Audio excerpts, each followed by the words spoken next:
Gamescom sent the entire gaming world into a frenzy. With trailers, new game features, and interesting storylines, it was a true spectacle. Guess what? Dead Island 2 is back from the grave, and a lot has changed. The gaming event gave us plenty of insights into the sequel, and we're here to tell you everything. Without further ado, let's get into all the deets. First of all, let's talk about the game's resurrection at Gamescom. Dead Island 2 was announced at the opening night Live 22 of the event. After ages of speculation, theories, and substantial leaks, the developer has given us what we wanted, a reveal that the game really deserved. Many fans thought that the game would never come out of the development phase. Why? Because ownership of the sequel flipped back and forth between developers. But after this reveal, we know that the game is very close to being finished. Now, let's talk about the hands-on preview of the game. We learned in the hands-on preview, ahead of Gamescom, that we can expect a dystopian sandbox vision of Los Angeles. This has been named Hell A because of its hordes of zombies. Luckily, only you and a select few are immune to the undead apocalypse, and this leads to you having to save the day and humanity. The game will let you do these things and so much more.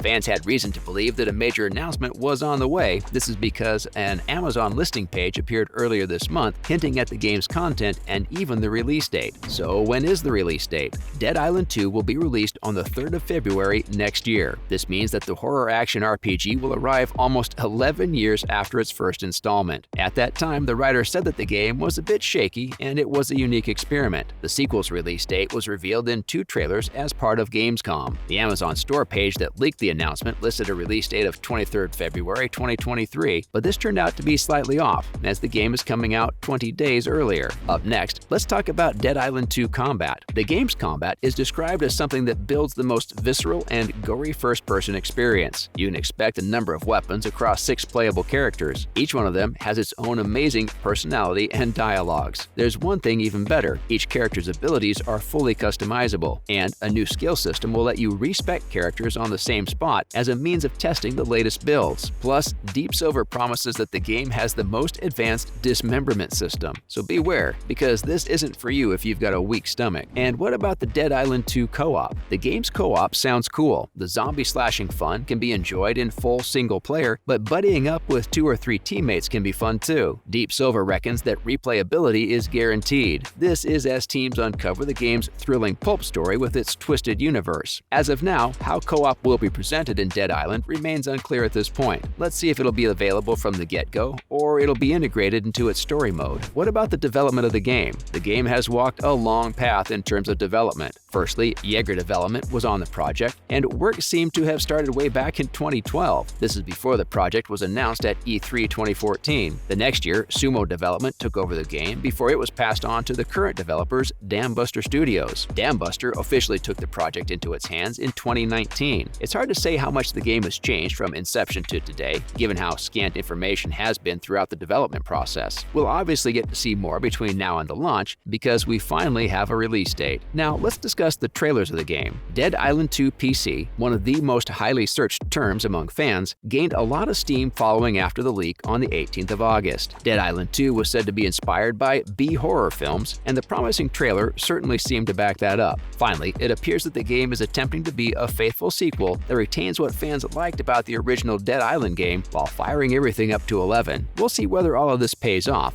but fans will find out when the game is released early next year. And let's discuss the fact that we've waited more than a decade for this game. We've been on our toes waiting for the game, and it's been over a decade now. But this left us with plenty of time to think about what we really wanted from the game. Our expectations have grown very high as the possibility of a sequel to the cartoonish dark zombie brawler has festered in our minds. This was tempered only by the game's troubling development process. We don't know what Dead Island 2 will look like, but that hasn't stopped us from making assumptions. For starters, we predict it will maintain the first game's emphasis on melee combat. The original Dead Island attempted to differentiate itself from other zombie games of the time by highlighting makeshift handheld weapons that could be upgraded with mods found throughout the island. Although guns were available, ammunition was scarce, and this is why we spent most of our time bashing the undead with nail-filled baseball bats or electrified hammers. What did the leaked screenshots reveal? The leaked Dead Island 2 screenshots indicate that the sequel will follow the same trend as the first game. The player is seen carrying a wrench with a spiked wheel and what appears to be a homemade stun baton. Now we'll have to wait and see what kind of weapons and upgrades are available. We'd also like to see Dead Island 2 focus on the serious sense of humor. The original was far from serious, and it was at its best when it dove into the colorful playful absurdity of fighting hordes of zombies in a tropical paradise. Hopefully, the sequel will take it a step further, abandoning the ham-fisted dramatic narrative. The big question, can you pre-order the game? Dead Island 2 is available to pre-order across multiple platforms and retailers now. There are multiple editions of the game, including the Day 1 edition and Pulp edition. If you're as excited as we are, go pre-order yours today. Now, on to some other news. First of all, the Hogwarts Legacy Gamescom trailer introduced Wizard Zombies. A new trailer for the open-world Harry Potter-verse game premiered today during the opening night of Gamescom, and this was easily the darkest look at it so far. The trailer revolves around dark arts, a forbidden realm of magic that the players will become experts in. Plus, to add a little drama, this will be against the wishes of your professor. We see a player casting the Cruciatus Curse, which is one of the 3 unforgivable curses used to inflict a lot of pain on the victim. We also see players going against wizard zombies, something which is new in the world of magic. Let's see how players will react to this threat. In our opinion, it'll be nice to have a mindless target. This will unleash super deadly magic instead of irreversibly injuring fellow classmates. If you missed this a few days ago, Hogwarts Legacy's new release date is the 10th of February 2023. New fantasy RPG Atlas Fallen was revealed at Gamescom. The trailer, which was shown on opening night, shows 2 fighters battling exotic creatures with sand-infused weapons. This game will be released on platforms including PlayStation 5, Xbox Series XS, and PC in 2023. It takes you to a semi-open world which is full of ancient mysteries and threats. The game fits under the action and adventure genre. Also, the trailer is mostly action-packed cinematics, but we see a little bit of gameplay at the end. We can see players gliding across sand dunes on foot, using sand-powered abilities and shape-shifting weapons. Deck 13 and Focus Entertainment also promise to provide customizable playstyles and cooperative story campaigns. We've got high expectations from the game as it looks visually stunning. Finally, the Subnautica developer announced Moonbreaker at Gamescom. Krafton Incorporated, along with the Unknown Worlds, has finally announced Moonbreaker, and the announcement came on the first day of Gamescom. This is truly a tabletop turn-based RPG experience. It'll launch on the 29th of September as early access. If you're familiar with Subnautica, it gives you an eerie experience while traversing its large open world. Plus, it's a very immersive experience. The developer already set this benchmark, and now an epic collaboration brings you to Moonbreaker's sci-fi universe. The trailer shows a series of spells that somehow look like Dungeons & Dragons. Plus, the game has a strong resemblance to Warhammer, and from the looks of it, we'll see great character details and mind-blowing effects. That's a wrap for this video. What are your thoughts on Dead Island's sequel being announced at Gamescom? Let us know in the comments below. Make sure to give this video a thumbs up and subscribe to our channel for more videos like this. See you in the next one.